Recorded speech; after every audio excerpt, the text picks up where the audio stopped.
और जादुई चिकन बिरयानी। पुराने समय की बात है, सुंदरपुर नाम का एक गांव था। ये गांव अपने हरे भरे खेतों के लिए जितना मशहूर था, उससे कहीं ज्यादा मशहूर थे वहाँ के जमींदार माधव बंसल अपनी कंजूसी के लिए। माधव बंसल के पास इतना पैसा था कि पूरा गांव खरीद ले, लेकिन जेब से 1 रुपए निकालना हो तो उनकी जान निकल जाती थी।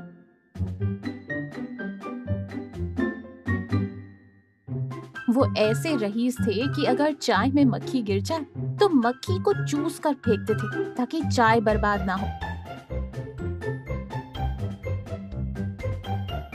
उनकी पत्नी सरिता देवी ठीक उनके उलट थी। घर की हुकूमत और तिजोरी की चाबी दोनों उन्हीं के पास थी।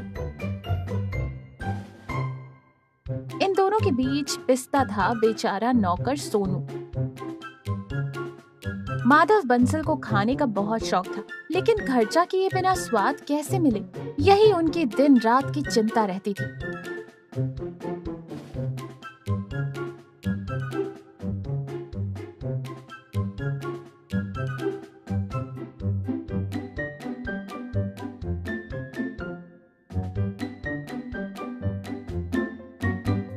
दोपहर का समय था। माधव बंसल अपनी चांदी की थाली के सामने बैठे रोनी सूरत बनाए हुए थे।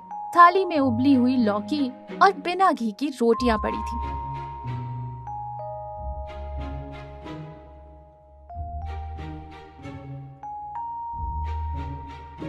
अरे ओ सरिता, ये क्या घास फूस रख दिया है मेरे आगे? मैं इस गांव का जमींदार हूँ या कोई बकरी? पिछले 4 दिन से लौकी तोरई मेरी जुबान का स्वाद ही मर गया है। कम से कम थोड़ा अचार ही दे दे। ज्यादा शोर मत मचाओ जी। वैद्य जी ने कहा है आपका पेट मटके जैसा हो गया है। तेल मसाला बंद मतलब बंद। चुपचाप खा लो, वरना रात को ये भी नहीं मिलेगा। माधव बंसल ने बेमन से एक निवाला तोड़ा। तभी खिड़की से हवा का झोंका आया। कहीं दूर किसी के घर कुछ अच्छा बन रहा था। आहा, सोनू, ओ सोनू, कहाँ मर गया रे? सोनू दौड़ता हुआ आया। जी मालिक, क्यों चिल्ला रहे हैं? ये खुशबू कहाँ से आ रही है बे? लगता है किसी ने मुर्गा भुना है। मसाले की महक से मेरी आत्मा तड़प रही है।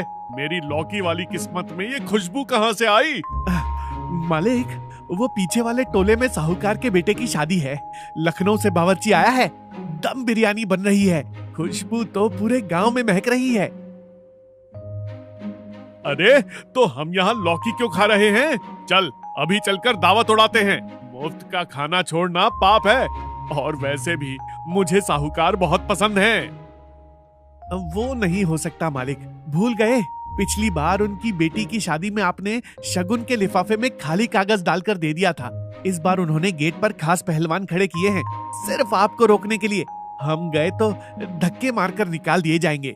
बिरयानी शब्द सुनते ही माधव बंसल की आंखों में चमक आ गई थी, लेकिन पहलवानों का नाम सुनकर हवा निकल गई थी। फिर भी मुंह में पानी आ रहा था। सरिता देवी को मनाकर अच्छा खाना खाना शेर के मुंह में से निवाला छीनने जैसा था। उन्होंने तुरंत एक खुरापाती योजना बनाई। हे भगवान! सोनू, मुझे अभी याद आया। मैंने कल सपने में देखा कि अगर मैं पूरे गांव को अपने हाथों से बनी शाही चिकन बिरयानी नहीं खिलाऊंगा तो मेरी सारी जमीन बंजर हो जाएगी। यह कुल देवता का आदेश है। मुझे तुरंत दावत देनी होगी। कुल देवता को बिरयानी चाहिए? पहले तो सिर्फ लड्डू मांगते थे। ये सपना है या तुम्हारे पेट की भूख? अरे भाग्यवान, देवताओं का टेस्ट भी बदलता है। अब दावत तो देनी पड़ेगी, वरना पाप लगेगा। तुम बस तिजोरी की चाबी दे दो। क्या मैं गांव वालों के लिए इतना भी नहीं कर सकता? सरिता जानती थी कि माधव बंसल झूठ बोल रहे हैं, लेकिन कुल देवता के नाम पर वो रिस्क नहीं लेना चाहती थी। उन्होंने पैसे दिए, लेकिन शर्त रखी। ठीक है, पर याद रहे खर्चा कम से कम होना चाहिए और तुम सिर्फ चखोगे, पेट भर के नहीं खाओगे। अगली सुबह माधव बंसल और सोनू मुर्गे के बाजार में थे। माधव बंसल हर दुकान पर जाकर मुर्गों को ऐसे दबा दबा कर देख रहे थे जैसे तरबूज खरीद रहे हों। उनकी कंजूसी देखकर तो मुर्गे भी डर रहे थे। अरे बंसल जी, मुर्गा है, दब जाएगा तो जान निकल जाएगी इसकी। चुप कर, मुझे ऐसा मुर्गा चाहिए जो दिखने में शेर जैसा हो पर जिसका दाम चूहे जैसा हो। सस्ता और टिकाऊ माल दिखा। मालिक, वो सामने वाला मुर्गा देखिए कितना तगड़ा है, उसे काटेंगे तो 1 किलो गोश्त पक्का। माधव बंसल ने भाव पूछा। दुकानदार ने 500 रुपए बोले। माधव बंसल का दिल बैठ गया। सोनू, एक काम कर, वो कोने में खांस रहे बीमार और बुढ़े मुर्गे कितने के हैं? मालिक, वो तो 100 के 2 दे देगा, पर उनमें मांस कहाँ है? सिर्फ हड्डी है। गांव वाले क्या हड्डियां चूसेंगे? बेइज्जती हो जाएगी। अरे मूर्ख, यही तो कला है। टिल्लू बावर्ची को बुला। हम चावल ज्यादा डालेंगे, आलू बड़े बड़े डालेंगे और मुर्गों को ऐसे काटेंगे कि पता ही ना चले अंदर क्या है। शोरबा गाढ़ा बनवा देंगे, खुशबू से ही पेट भर जाएगा सबका। लोग चावल खा रहे हैं या आलू, उन्हें पता ही नहीं चलना चाहिए।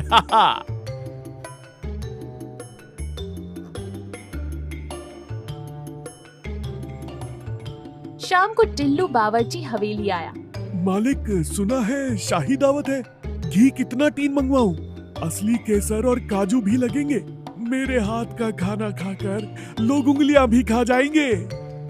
ओए टिल्लो, ज्यादा हवा में मत उड़। घी की जगह वनस्पति डाल और केसर की जगह पीला रंग, काजू की जगह मूंगफली भूनकर पीस देना। किसे पता चलेगा? बस महक ऐसी होनी चाहिए कि पड़ोसी के घर तक जाए। यही तेरा काम है। वाह रे कंजूस, पर मुझे क्या? मुझे तो बनाने के पैसे मिलेंगे। हवेली के बड़े आंगन में बड़े बड़े पतीले चढ़ गए। टिल्लू बावर्ची ने अपना जादुई मसाला, जो दरअसल सस्ता खड़ा मसाला था, भूनना शुरू किया। पूरे गांव में खबर फैल गई कि माधव बंसल आज शाही चिकन बिरयानी खिला रहे हैं। लोग सुबह से ही भूखे बैठे थे ताकि रात को डट कर खा सके। लोग फुसफुसा रहे थे। कंजूस माधव बंसल दावत दे रहा है, मतलब कुछ तो गड़बड़ है या कोई चमत्कार।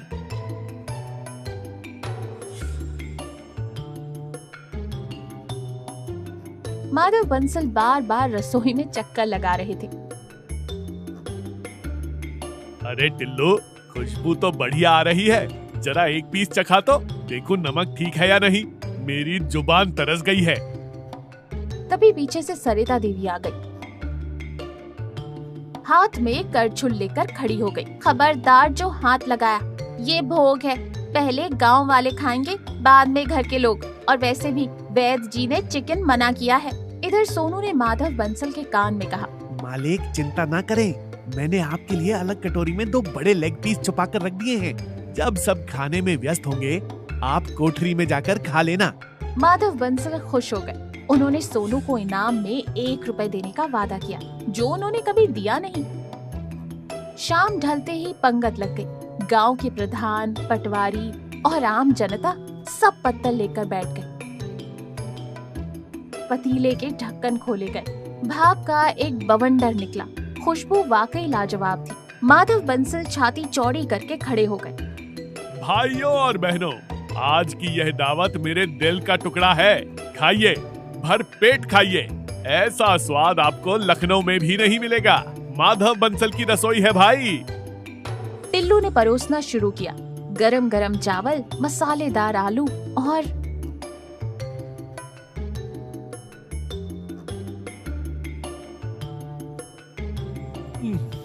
वाह बंसल जी, क्या स्वाद है।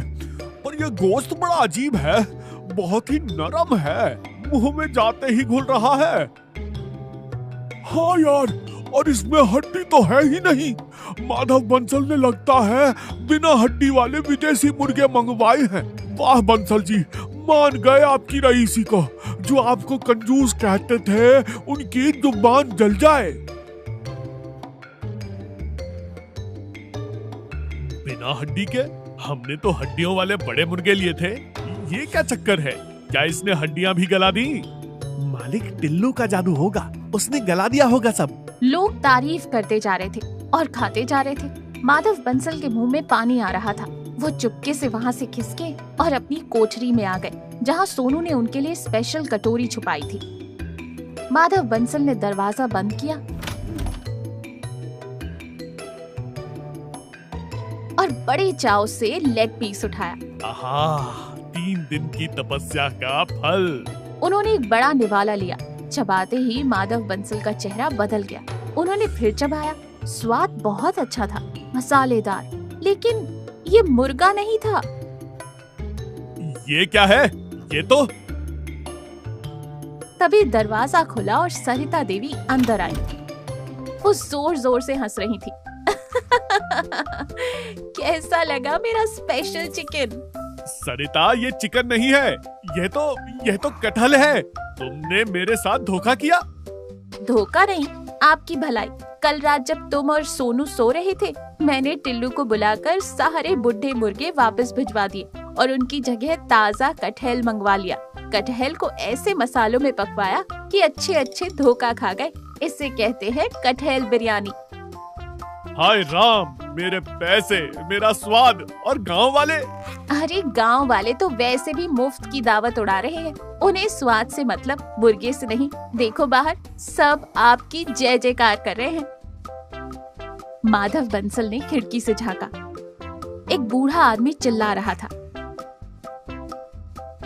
जुग जुग जियो माधव बंसल, ऐसा मुलायम गोश्त तो राजा महाराजा भी नहीं खिलाते होंगे। भगवान आपकी तिजोरी हमेशा भरी रखे। माधव बंसल अपना सिर पकड़कर बैठ गए। उनकी चिकन बिरयानी की योजना वेजिटेरियन हो गई थी, लेकिन फिर भी उन्होंने अपनी थाली में पड़े कटहल के टुकड़ों को देखा। भूख जोर की लगी थी।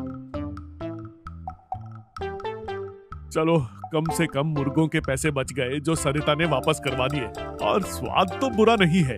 वो मजे से कटहल बिरयानी खाने लगे। बाहर सोनू टिल्लू से कह रहा था, गजब कर दिया उस्ताद, बंसल जी को पता भी नहीं चला और पूरे गांव ने शुद्ध शाकाहारी दावत उड़ा ली। इसे कहते हैं कला। वैसे सोनू, जो मुर्गे वापस किए थे उसके पैसे मालकिन ने मुझे टिप में दे दिए। आधा तेरा, आधा मेरा। चुप कर, धीरे बोल, वरना बंसल सुन लेगा तो हमारा कीमा बना देगा। इस कहानी से हमें ये सीख मिलती है कि कंजूसी और चालाकी से इंसान अक्सर खुद ही ठगा जाता है। लेकिन अगर नियति साफ हो, जैसे सरिता की थी, तो अंत में सबका भला होता है। और हाँ, अच्छे मसाले में पकाया हुआ कटहल भी चिकन से कम नहीं लगता।